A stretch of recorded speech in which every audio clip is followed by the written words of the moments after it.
All right, what up, you guys? David Fox, the Black Belt Realtor. So, the time of this recording, it is Halloween of 24. And if the wind gets in the video, frankly, I'm over trying to make the audio sound perfect. So, I want to talk a little bit about forever homes, or at least the illusion of forever homes. And so, you watch these HGTV channels, and they're very good at selling the dream, right? They're selling, we'll have, a legacy here and our kids and grandkids. And I think it's important to have your own self-awareness of culturally, like if that's even really going to be a thing.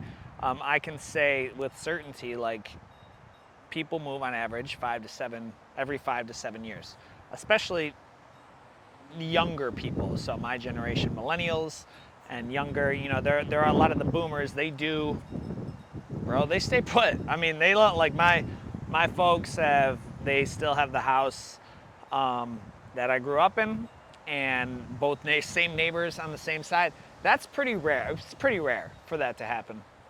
So I think it's important to, when you're buying a house, you're not looking at, a lot of people, they get this pent up, like I'm making a lifetime decision, or I'm making a 30-year decision, because it's usually a 30-year mortgage unless you do a 15. It's really not. I mean, it's really not. It's like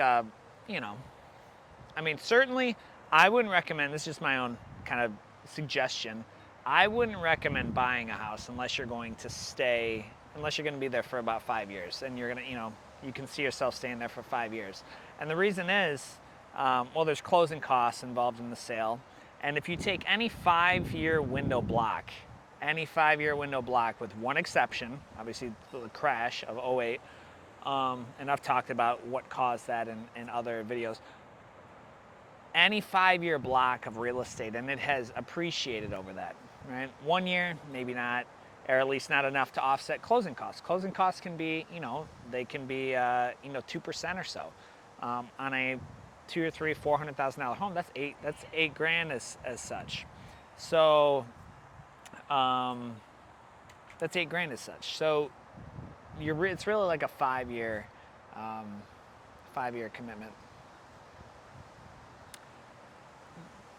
I understand the concept of a forever home. I'm currently sitting, I bought my father's house, who bought his father's house, my grandfather, who built it in 1967. I mean, that's so rare. I mean, that's really rare to do, right? I think it's great. I think it's great if that can happen, but just understand through the buying process, there's a few industries where people are ultimately, everyone is selling some type of an emotion, right? If you're selling a Louis bag, you're trying to get a certain status or emotion to that. If you're selling a Mercedes, you're trying to get a certain status or emotion to that. If you're selling a minivan, you're trying to sell the security of like a safe family vehicle. So everyone's selling something in that emotion. But in real estate, a lot of times what is being sold is this like picture perfect lifestyle. And I think, you can get a couple different eyes on it, aspects of it. You can get is this home gonna look, that's Michigan Halloween, yo. Is this house going to look the way that we want it to look? More importantly, is it going to hold up and function the way we want it to function, right? You can usually get by, and y'all should see what I got going on here, man. This is, when I try filming outside, this is the risk you run. Is the home going to look the way it's going to look? Is it going to function the way it's going to function? Is it going to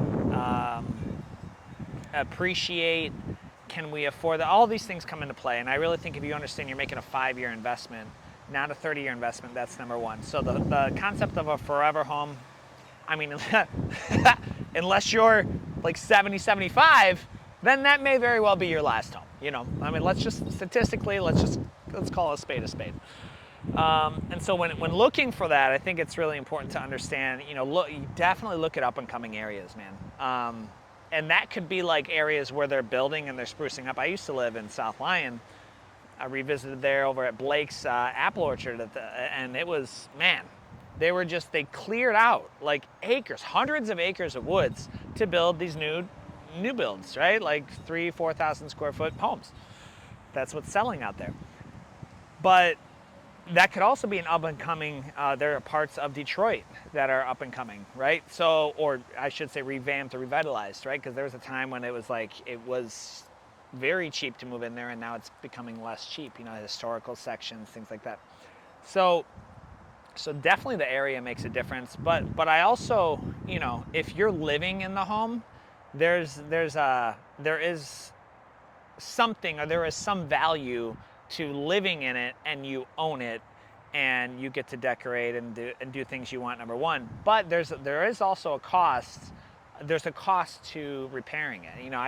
We budget, I think, like, just for home repairs, I think we budget $75 a month, and that's just to like keep stuff up, right? Now I've got kids, so they might destroy it more, but that's like, leaky faucet, or saving on, again, my house had a lot of stuff done to it when I bought it, and so my dad fixed it up. So like a lot of the big ticket things, that's not windows, that's not roof, that's not gutters, that's not HVAC, that's not utilities, that's not any of that stuff. So but there's still going to be a cost to that, and so understanding that. But then, as opposed to, even if your mortgage is similar to what rent would be, and then again, at the time of this recording, anticipating this is going on YouTube,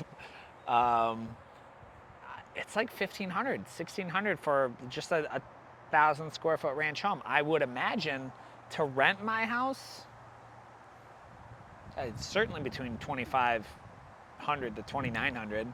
And I think our note on it is, we bought it about 10 years ago now. It's about $1,300 or something. So, but even if it's equal, right? Like, even if your mortgage and mortgages, principal, interest, taxes, and insurance is the same as your what rent would be, the equity is what you're building. The equity is what you're building, and the equity is the value that you're building in your home, and your home will continue to appreciate so long as the dollar goes down. Like the value of purchasing power of the dollar goes down. At the time of this recording is 2024. We are coming out of like the hyperinflation, probably some of the worst inflation since the 80s. And we're talking about things that have doubled in price. Certain industries have doubled in price in the past 4 years. And we can point fingers on why that is. If not, I always recommend everyone to read The Creature from Jekyll Island. It's like, it will take you 24 hours to get through. I do the audiobook thing, but if you're like, hey, just give me the Cliff Notes, go to a Tuttle Twins book, and it's The Creature from Jekyll Island, right? It's a kid's version. And it talks about the Federal Reserve and why the dollar loses value. Not to go down that rabbit hole and put on that tinfoil hat, but that's a real thing. Like, people always, they report the inflation, right? Every year, what's the inflation rate? They've never talked about like, hey, don't worry, maybe this year it won't inflate. It will always inflate and lose value. So now it's a matter of how much it loses in value. So the forever home, it doesn't really exist. I would kind of try to remove that out of your head. And then again, realizing, like, find a home in an up and coming area. And this is what, it doesn't have to be, like, the forever home doesn't have to be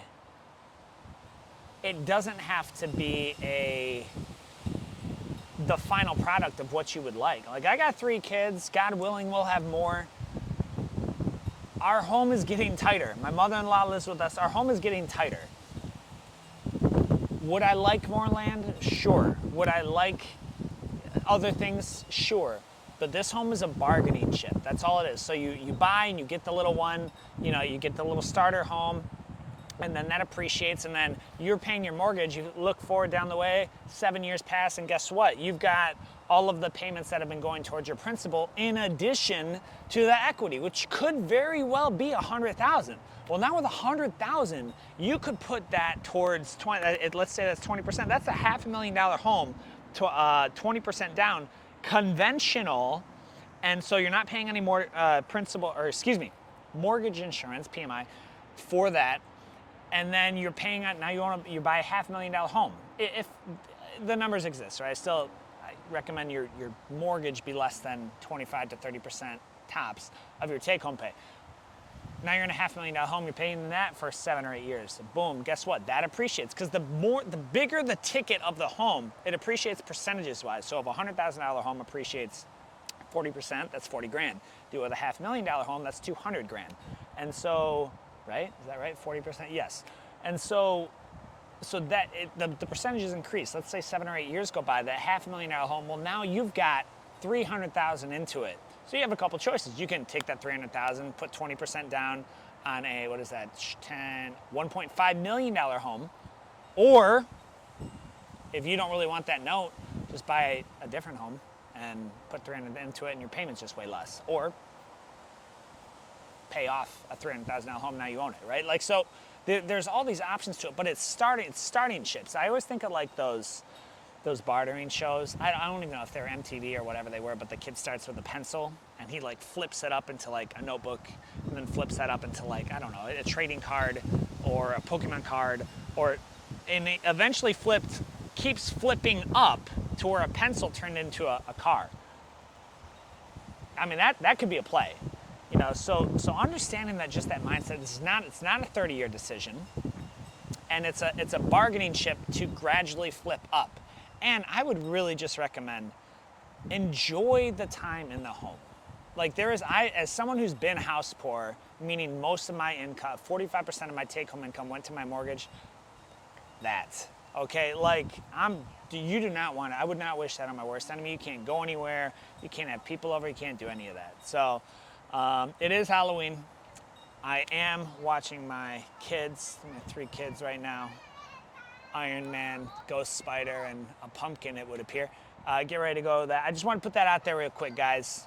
The concept of forever home. Let me know your comments. Let me know if you think I'm full of it, or if there's anything that resonated with you. If you're in the Michigan area, Southeast Michigan, Monroe County, Wayne County, Livingston, Oakland, I'm licensed real estate agent, National Association of Realtors member, and the Black Belt Realtor. Happy to hook you up, sell your home, or help you find one. See you guys.